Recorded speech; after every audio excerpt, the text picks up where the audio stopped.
But Okay. Hello viewers, welcome to our program on Immigration and You. I am your immigration attorney Michael Fulwani, and once again we have with us attorney David Nachman, my partner. David, welcome. thanks so much, Michael. Now for the last 2 or 3 programs we have been talking about the comprehensive immigration reform bill which is now introduced in the Congress, and we talked about provisions which relate to the illegal aliens applying for legal status.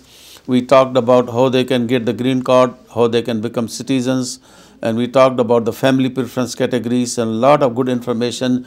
If you have missed any of those programs, you can always send us an email. We'll be more than happy to provide you information on that. But in today's program, we continue further. There are lots and lots of things. You look at this book, 850, and there's that to show them. Here. Oh, big book here. 844 pages or something, which is going to take us maybe a whole month to study every page and come back. But let's continue today's program in talking about another new visa. It's called a W visa. Now, W visa is for low-skilled workers that was created because a lot of the people raised the issue that you are doing only for master's degrees and professionals. But we in this country, we have a need for low-skilled workers as well. There are people that are dishwashers, there are people that are cooks, there are people in those categories that the live-in maids, there are people that work in the healthcare facilities. Right. We need those people also. Right, and Michael, I think that the best way to give our viewers some context about this particular classification is for them to understand that this W visa is going to sort of subsume what's currently being done under the H-2B classification. Right. So, but this is much wider. Exactly. And larger. That's exactly So right. That's what right. it is. Uh-huh. Let me explain to you. This is for, as I said, temporary workers who are coming to US to work with a registered employer, right, and a registered position. Now we will wait when the regulations come in, more details. Who is a registered employer? Who is a registered worker? Right. How is the registration is done? Right. But right now, at least we're talking about a category under which these people can apply and get a W visa. Now, this visa basically is not only for them. If they come, they can come with their wife and children, for example. Even the wife and children can continue to work also. So, right, it's not just one person alone, because they think the low-skilled worker is going to get a low wage. And the wife is sitting home, let wife also work. Or the children are workable age, let them all work together. Right. And manage the expenses of the family, which is very good news, and I really appreciate that. So, this is for 3 years, and it can be extended for 3 more years. The annual cap goes slowly up. Starts with 20,000 for the first year, then 35,000, then 55,000, and then may go to 75,000 or more in 4 years. In 4 years' time, which is a very, very good news. Something that I still have to see, David, which I have not been able to, I'll check again and you check again, whether these people have a dual intent or not. Because right, if they don't have a dual intent, then from many countries like India, Pakistan, Bangladesh, when they go and apply, consul can simply say 214B, I don't think you will come back, may they deny back. I think it's a good idea that for them to have a dual intent, and maybe it is there, or maybe somebody can introduce an amendment to get it done there. Make it a simpler thing. It's not a complicated that can be. Well, and I think, Michael, you also want to point out to our viewers that this program cap can rise up to 200,000, which depends upon a formula that's based upon unemployment, job openings, the number of applications, and the recommendations that are being made by a new commission that's being created under the provisions of this this bill. Which is something called the Bureau of Immigration and Labor Market Research. And what this organization is going to do, and I guess it's going to be either some kind of an affiliate or tied to the U.S. Department of Labor, that organization is going to be responsible for the registration of the employer and the registration of the position in order to get the visa. Now, I was thinking as I was reading this bill, I'm trying to think of, where does this idea come from? And I couldn't help but to go back to the early 90s when we used to apply for nurse cases. And we used to have a special certification from the U.S. Department of Labor, and that would give us a certain number of slots in which we could apply for nurses. So this is sort of, to me, what they're going to be doing is blessing an employer with a certain number of positions that are available for a certain number of, for a certain occupational classification. Exactly, exactly. So I think that's what they were driving at, but it'll be interesting to see during markup how this shakes out. We have a few minutes left, David, if you don't mind. I think some of the viewers who might not have watched the previous program, we can give them information again. If they are in illegal status, they can apply. We talked about the requirements that they must have come here before November 31st, 2011, and the penalty $500 and no serious crime. The suggestion I'm giving on those things is this.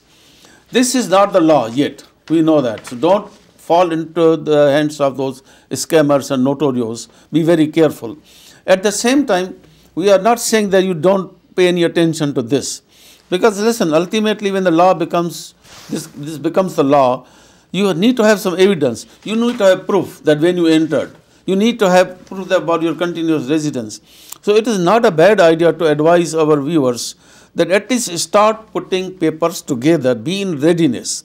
Right. Because you are struggling later on, because if you are fully prepared, the law passes, you may be the first, among the first batch of people to file. Exactly. And Michael, it's a great time for me just to make a really, really important point to our viewers who are not aware of what's going on right now, that CBP is going to be eliminating the I-94. They're going to be making it an electronic program, so you will not be receiving the white cards in your passport when you come in. It's going to be a phased-in program over the next 2 to 4 weeks, phased in at various airports one by one, but it's incredibly important for our viewers to know that what they have to do is they'll be given a stamp in the passport with a number. They should go online and print out their I-94. There are 2 reasons why they want to do it. The first reason Michael just gave you, and that is you want to be ready, and you want to have that information that you entered the United States legally. That's number one. Of course, that's important. But that's number 2, that's right. Yeah. That's right. But still, you have to have that I-94. Correct. We see on a day-to-day basis, believe it or not, CBP makes mistakes. Those I-94s that are given in the passports have mistakes on them. They're given in the wrong classification, and you can go and correct them. It's critical that you print out those I-94s and just make sure that that information is in fact correct. Something else the government brought to our attention when I was in Washington about 3 weeks ago, it's very, very important for you to know, is that when you change your status in the United States, from the status that, let's say you enter as a B and you change to an F, or you enter as a B and you change to an H-1B, that data is not, repeat, not going to get into that database. So make sure you hold on to your paperwork. So more than ever, it's going to be critical that you make sure you retain paperwork to show that you've maintained your lawful permanent resident status, that you maintained your status in the United States as a non-immigrant, because if you don't, that's not going to necessarily be in their database. So record keeping is going to be extremely important at this point in time. Another, we mentioned in earlier programs, if you are a U.S. citizen and you have already filed a petition for a brother and sister, the chances are that those visa numbers will move very faster, and it's not going to be waiting out another 10 or 8 or 9 years. And those who have not filed it, it's a good time for you to go ahead and file, because this category may no longer exist after 2 years or so. So this is a good piece of advice that we can give it to you. What else? The only thing, I do have some bad news for those employers who are H-1B dependent. There is going to be very, very strict scrutiny. The government, of course, is cracking down on H-1B dependent employers. They're going to make sure that there is recruitment of U.S. workers, and they're going to make sure that there's recruitment of U.S. workers in connection with normal H-1Bs. So it'll be interesting to see how that's going to happen under the new bill. See, on one hand, we see that the demand this year, when first 2 days number was more, so that they put a lottery program for a total of 5 days out. That's right. But with this restriction, it's like a perm application proving shortage of U.S. workers. Don't you think that that will probably reduce the demand in a way? Well, remember, what the government is seeking focus on are H-1B dependent employers. And dependent employers are defined in the new bill differently than they're defined in the previous, in the previous bills like the AC-21. Yeah. So it'll be interesting to see what positions the government takes with regard to H-1B dependent employers in the future. Also, one good thing I noted that right now, client comes to you and comes to me, he's an H-1B, he lost the job. And then he gets a job after a month or 6 weeks or 7 weeks, and we say that we cannot transfer because the gap is too much, you should have done it. I think that's how the provision in the law, 60 days window is there. So if you lost your H-1B job and you That's right. They're giving them a grace period. After 2 months' time, that you get another new employer, you can still transfer, which is a good news. Because that's right. Because when people call up and they ask us about a grace period, we usually say, we don't know. There is no grace period. It's not clear. So as Michael properly points out, in the new provisions of this bill, they're talking about the possibility of codifying the grace period as being 60 days. Something else that came up, again, 3 weeks ago, I had met with the U.S. Department of State officials in Washington, D.C. There was a big question as to whether or not revalidation was going to be used. The answer is no, no revalidation. They're absolutely not bringing it online, and they were extremely adamant. However, I have some very good news from the U.S. Department of State for many, many of our viewers who are doing visa processing in India, Pakistan, and various Indian subcontinents. That is that administrative processing, which is very, very frustrating to all of you. First, the representatives of the Department of State pointed out that only 3% of the cases are under administrative processing, which I think you and I both find surprising because we're the ones who get all the calls, right? We're the ones who get all the calls about the administrative processing.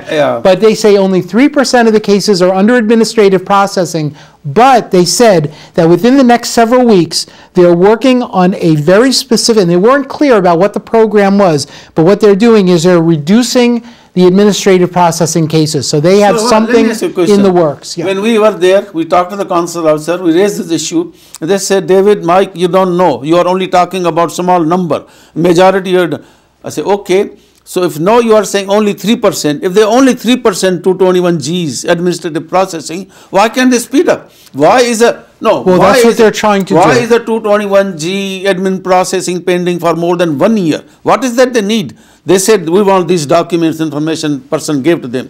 No answer, complete silence. We are still doing admin. We are still doing. That's correct. So why shouldn't the Department of State get on their back and say, what do you mean still doing? They should put a deadline. You must complete in 3 months period. Well, that's exactly what they said. They said that they have come up with a methodology. They were not clear about what the methodology was. Even after my probing them even more deeply, they did not have an answer specifically, but they did say that they have a resolution to the administrative processing program, so or procedure, whatever they want to call it. So hopefully we'll have some good news very, very soon about administrative processing cases, and rest assured we're going to continue to bang down the doors at the U.S. consulates to get answers on those cases that are in fact under administrative processing. Upar wale ki dua hogi.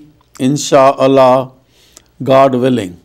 Absolutely. This bill will pass, this will become the law, and many of our viewers will get the benefits.